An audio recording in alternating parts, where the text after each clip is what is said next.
Break के बाद आपका स्वागत है। मध्य प्रदेश के बजट सत्र में बजट से पहले पानी छलक उठा। वो पानी जो नलकूप में सूख चुका है, वो पानी जिसे मल्टी बनाकर पाट दिया गया, वो पानी जो नलों में व्यर्थ बहाया जा रहा है। जब मुद्दा उठा सदन में पेयजल का, तो सामने आई मंत्रियों की राय। आपको बता दें, किसी ने कहा पर्याप्त है पानी, तो कोई बोला प्यासी है प्रदेश की जनता। नहीं है, मैं कह रही हूँ कोई संकट नहीं है। जब हम संकट आने देंगे तब तो आएगा। अभी तो फरवरी का महीना ही नहीं बीता कि मंत्री महोदया ने भविष्यवाणी कर दी, नहीं है कोई पानी का संकट, सूबे में नहीं है कोई परेशानी, सब कुछ ठीक ठाक चल रहा है और नहीं चल रहा है तो हम कर देंगे। काश तपती मई के बारे में भी सोच लेती मंत्री महोदया, काश जलती जून का भी कर लेती ख्याल। मानते हैं हम कि आपको कभी नलों और हैंडपंपों के सामने लाइन लगानी नहीं पड़ी एक एक बूंद पानी के लिए, और ये भी जानते हैं चाहे पूरा सूबा प्यासा मर जाए लेकिन आपके ऊपर नहीं पड़ेगा कोई असर। जो जैसे चल रहा है वैसे ही चलेगा। संकट प्रदेश के लिए आएगा, प्रदेश के लोगों के लिए आएगा, आपके लिए थोड़ी ही। वैसे यहाँ आपको ये समझाना भी जरूरी हो जाता है कि जिस जल संकट की आपको भनक तक नहीं है, उसे लेकर गंभीर नजर आ रहे हैं आपके साथी मंत्री और मान रहे हैं कि गर्मियों में रुलाएगी पानी की कमी। बुंदेलखंड में इस साल कम वर्षा या अवर्षा के कारण से निश्चित रूप से पानी का जल स्तर जो है काफ़ी नीचे पहुंचा है, और हमारा विभाग भी, पीएचई भी और भी अन्य विभाग जो है वो सही मिलकर प्रयास कर रहे हैं कि हम लोग शेष जो 3-4 महीने अभी बारिश आने के लिए, 3-4 महीनों में इस पेयजल समस्या से हमने पाए, और जो कुछ बेहतर प्रयास हो रहे हैं दोनों विभाग समन्वय स्थापित करके उसको कर रहे हैं। और इस वर्ष तो स्थिति हुई कि बरसात ऋतु समाप्त होने के बाद वो भी पहले ही पानी आना बंद हो गया, और लगभग लंबा अंतराल बीतता है जिसमें कि वर्षा नहीं होने के कारण पानी का जल स्तर नीचे गया है। जब जल स्तर नीचे जाएगा तो सामान्य सी बात है कि जल का संकट होना तय है। माननीय मुख्यमंत्री जी ने इसके ऊपर काफ़ी गंभीरता से लिया।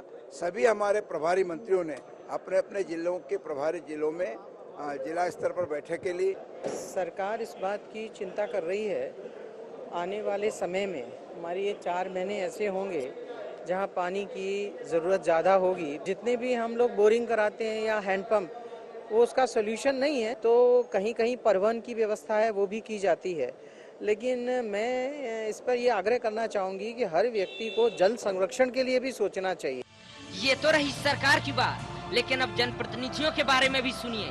बेचारे चाहे सत्ता पक्ष के हों या विपक्ष के, सबके सब परेशान हैं अपने अपने क्षेत्र में जल संकट को लेकर। कह रहे हैं समझ नहीं आ रहा है कि कैसे निपटेंगे इस विपदा से। हर गांव में कम से कम एक मोटर आपको देनी पड़ेगी, तब जल स्तर इतना नीचे चला गया है, तभी वो मोटर खींच पाएगी। अगर ये तत्काल नहीं किया तो अभी से जब ये हालत है तो आप सोच लीजिए कि मई में क्या हालत होगी। तो बहुत ज़बरदस्त पीने के पानी का संकट आने वाला है, और पशुओं की जान खतरे में है, मनुष्यों की भी। ग्रामीण क्षेत्रों की हमको ज़्यादा चिंता इसलिए जताना पड़ेगी कि शहरी क्षेत्रों में तो नगर निगम है, नगर पालिका है, उनके पास स्टोरेज कैपेसिटी भी होती है, उनके पास संसाधनों की बजट की कोई कमी नहीं है। लेकिन ग्रामीण अंचलों में लोक स्वास्थ्य यांत्रिक विभाग करे या ग्राम पंचायत करे, कोई भी जिम्मेदारी के साथ आने वाले सन्निकट जो पेयजल का समस्या है उसका समाधान करने के लिए हमको कमर कसना पड़ेगा।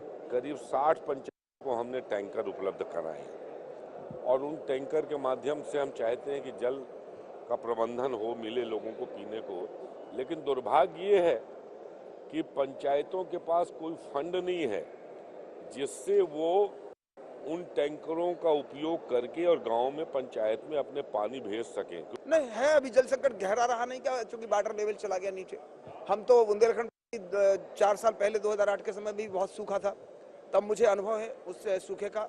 तो 2008 के सूखे से निपट गए, उस समय वाटर लेवल नीचे नहीं था, इस बार वाटर लेवल नीचे चला गया।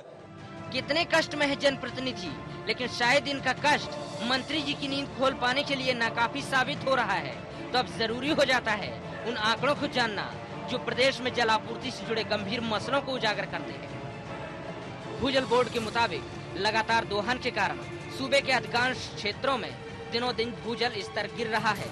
इस साल फरवरी के आरंभ में ही कुछ जिलों में जल स्तर 5 से 62 मीटर तक नीचे जा चुका है। भूजल स्तर इसी तरह तेजी से गिरता रहा तो गर्मी के मई जून माह में लोगों को गंभीर पेयजल संकट से जूझना तय है। मौसम विभाग के मुताबिक करीब 1.5 दर्जन जिलों में हालात अधिक बिगड़ सकते हैं। इन जिलों में पन्ना, रीवा, जबलपुर, सीधी, सागर, दमोह, शहडोल, उमरिया, छतरपुर और भिंड शामिल है। देवास, उज्जैन, इंदौर, ग्वालियर समेत 8 बड़े नगर निगमों में एक दिन छोड़कर या अधिक दिनों के अंतराल पर पानी प्रदाय किया जाता है। गाँव में पेयजल संकट का मुद्दा पिछले दफा संपन्न हुई शिवराज कैबिनेट में भी जोर शोर से गूंज चुका है। निश्चित ही मध्य प्रदेश में अल्प वर्षा के बाद अब गंभीर जल संकट की स्थिति अस्तित्व में आती दिखाई दे रही है। ऐसे में जरूरत है सरकार द्वारा इस समस्या को समझने की और उसके समाधान की दिशा में काम करने की। IND अफसोस डेस्क। तो पानी पर मंत्रियों की अलग अलग राय है, लेकिन देखना होगा पानी पर यह सियासी संग्राम कितना जाएगा और आने वाले समय में सरकार पानी के लिए, पेयजल के लिए क्या कुछ व्यवस्था करती है। बात करते हैं मध्य प्रदेश सरकार की, जो पर्यटन को आय का मुख्य स्रोत बनाने जा रही है। मुखिया भी कई बार सार्वजनिक मंचों से इस बात का जिक्र कर चुके हैं। हालांकि मध्य प्रदेश संस्कृति और इतिहास के लिए जाना जाता है और यहां पर्यटन की असंख्य संभावनाएं हैं। मध्य प्रदेश पर्यटन विकास निगम के अध्यक्ष का कार्यभार संभालने के बाद तपन भौमिक ने निगम को आर्थिक रूप से समृद्ध बनाने की दिशा में काम करना शुरू कर दिया है। इसके आसार तो हनुवंतिया टापू पर शिवराज सरकार की कैबिनेट बैठक के आयोजन के बाद ही मिल गए थे, लेकिन अब तपन भौमिक और सरकार के पर्यटन राज्य मंत्री सुरेंद्र पटवा की जुगलबंदी ने पर्यटन विकास निगम के माध्यम से इंदिरा सागर बांध के आसपास के एरिया को पर्यटन की दृष्टि से विकसित करने की कार्य योजना को साझा कर इस बात के संकेत दे दिए हैं कि निगम हनुवंतिया के समीप 4 टापुओं को पर्यटन स्थल के रूप में विकसित कर बड़े होटल समूह को लीज पर देगा। पर्यटन निगम के अधिकार में 1 टापू है। इसके अलावा 3 और टापू हस्तांतरित किए जाएंगे। साल के अंत तक होटल समूह को बुलाया जाएगा। जो सर्वाधिक बोली लगाएगा उसे टापू दिए जाएंगे। इंदिरा सागर बांध बनने के बाद से बांध के आसपास बड़ी झील बन गई है। इसके कारण यहाँ समुद्र जैसा नजारा दिखाई देता है। इसे देखते ही पर्यटन निगम ने इसके किनारे पर स्थित हनुवंतिया टापू पर पर्यटन स्थल विकसित किया है। यहाँ रिसोर्ट्स बनाने के साथ ही वाटर स्पोर्ट्स भी शुरू किए गए हैं। निगम अब इस स्थल को अंतर्राष्ट्रीय स्तर के पर्यटन स्थल के रूप में विकसित करना चाहता है। इस झील पर छोटे बड़े 50 से ज्यादा टापू नजर आते हैं, लेकिन इनमें कुछ ही टापू ऐसे हैं जो बारिश में भी ऊपर रहते हैं। इनमें से 1 टापू निगम के पास है, वहीं 3 अन्य निगम को हस्तांतरित होने जा रहे हैं। लीज के लिए देश के सभी बड़े होटल, रिसोर्ट्स ग्रुप और बड़े औद्योगिक समूह को बुलाया जाएगा। हर टापू के लिए सर्वाधिक बोली लगाने वाले समूह को टापू लीज पर दिया जाएगा। इन टापुओं तक पहुंचने के लिए उक्त समूह वाटर बोट्स और क्रूज भी चला सकते हैं। पर्यटन निगम को यहाँ पेपरिया खुर्द नामक टापू मिल चुका है। सेगवा और पाटा खाली की जमीन पर स्थित नागरबेड़ा टापू, नजरपुरा टापू और कसरावद टापू मिलने की प्रक्रिया में है। इंदिरा सागर बांध बनने के बाद यहाँ 950 वर्ग किलोमीटर में झील बन गई है। यह एशिया की सबसे बड़ी मानव निर्मित झील है। इसके कारण यहाँ समुद्र जैसा एहसास होता है और इसी कारण इस स्थान की तुलना गोवा से की जा रही है। बीते कुछ वर्षों से प्रदेश के पर्यटन उद्योग में जिस गति से तेजी आई है, उससे तकदीर व तस्वीर बदलती नजर आ रही है। इसी मंशा के चलते अब सरकार ने पर्यटन को बढ़ावा देने की नई पहल की है।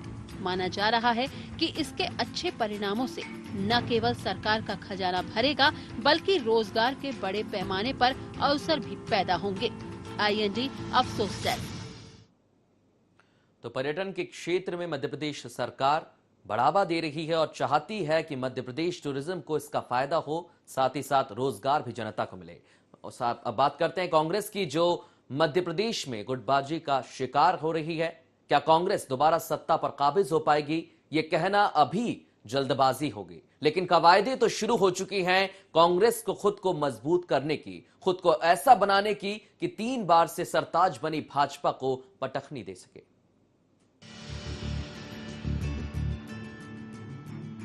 प्रदेश में पिछले 10 सालों से जीत कम और हार दर हार झेलती कांग्रेस अब मानो इस सिलसिले से मुक्ति पाना चाहती है। इसी कड़ी में पार्टी अब संगठन पर नकेल कसने की तैयारी कर चुकी है। प्रदेश कांग्रेस लापरवाह और काम नहीं करने वाले जिला व ब्लॉक कांग्रेस अध्यक्षों की छुट्टी करेगी, जिसके लिए जिला समन्वयकों से रिपोर्ट मांगी गई है। रिपोर्ट के आधार पर निष्क्रिय जिला अध्यक्ष सहित अन्य पद अधिकारियों के खिलाफ कार्रवाई की जाएगी। प्रदेश कांग्रेस अध्यक्ष अरुण यादव ने संभागवार समीक्षा की शुरुआत में ही समन्वयकों से कहा है कि किसी के प्रति नरमी दिखाने की जरूरत नहीं है। जो काम नहीं करेगा उसके लिए संगठन में कोई जगह नहीं है। जल्द ही जिला और ब्लॉक कांग्रेस कमेटियों में नए पद अधिकारियों की नियुक्तियां भी की जाएंगी। प्रदेश अध्यक्ष ने जन विश्वास पद यात्रा को प्रभावी और सफल बनाने के लिए पद अधिकारियों से बैठक में सुझाव मांगे तो उन्हें हिदायत भी दी कि वे हर महीने प्रभार के जिलों में कम से कम 7 दिन का दौरा करें। चलिए आपको बताते हैं वो कवायदें जो कांग्रेस करती दिखाई देगी। पदाधिकारियों की परफॉर्मेंस के आधार पर रिपोर्ट कार्ड तैयार करेगी कांग्रेस। जो पदाधिकारी ठीक तरह से काम नहीं कर रहे उन्हें बाहर का रास्ता दिखाया जाएगा। ब्लॉक कमेटियों में होगी नई नियुक्तियां जो जमीनी स्तर पर पार्टी की गतिविधियों का संचालन करेंगी। हर जिले में प्रशिक्षण शिविर और सामाजिक सम्मेलन आयोजित करवाएगी कांग्रेस इस बात को अच्छी तरह से समझती है कि प्रदेश में गुटबाजी उसकी समस्याओं में प्रमुख है। पार्टी के नेता जो कई मसले में पार्टी विरोधी गतिविधि करते नजर आते हैं, उनसे उबर पाना उसके लिए किसी बड़ी चुनौती से कम नहीं है। हालांकि इस तरह के हालातों पर काबू पाने के लिए भी उसने विशेष रणनीति तैयार की है। गोपनीय रिपोर्ट के आधार पर पदाधिकारियों पर गिरेगी गाज। पार्टी पदाधिकारियों को रिपोर्ट कार्ड के आधार पर ही अगला कार्यकाल मिलेगा। मैहर हार को लेकर कांग्रेस आत्मचिंतन करेगी और सामने आई कमियों को दूर करने के लिए काम करेगी। इस रणनीति के तहत भीतर घात करने वाले नेताओं के खिलाफ भी पार्टी सख्त नजर आएगी। विधानसभा उपचुनाव में मिली करारी हार के बाद प्रदेश कांग्रेस ने सुस्त और निष्क्रिय पदाधिकारियों की गोपनीयता पर रिपोर्ट बनाना शुरू कर दी है। पीसीसी मुख्यालय में जिला अध्यक्षों, समन्वयकों और सह समन्वयकों की संयुक्त बैठक में 29 जिलों की परफॉर्मेंस की समीक्षा की गई। बैठक में बीते 2 महीने में जिलों में हुए पार्टी कार्यक्रमों और आंदोलन का लेखा जोखा भी पेश किया गया। कुल मिलाकर प्रदेश में अपने वजूद को बढ़ाने के लिए हर संभव कोशिश कर रही है कांग्रेस और उसकी यह कोशिश कितनी सार्थक साबित होती है ये तो वक्त ही बताएगा। IND अफसोस डेस्क। तो कांग्रेस पार्टी अपने आप को मजबूत करने की कवायदों में जुटी है, लेकिन देखना लाजमी होगा क्या शिवराज के किले को ध्वस्त कर पाएगी कांग्रेस। ये तो आने वाला वक्त बताएगा। फिलहाल खबरों की अनोखी क्रांति IND अफसोस में इतना ही। नमस्कार।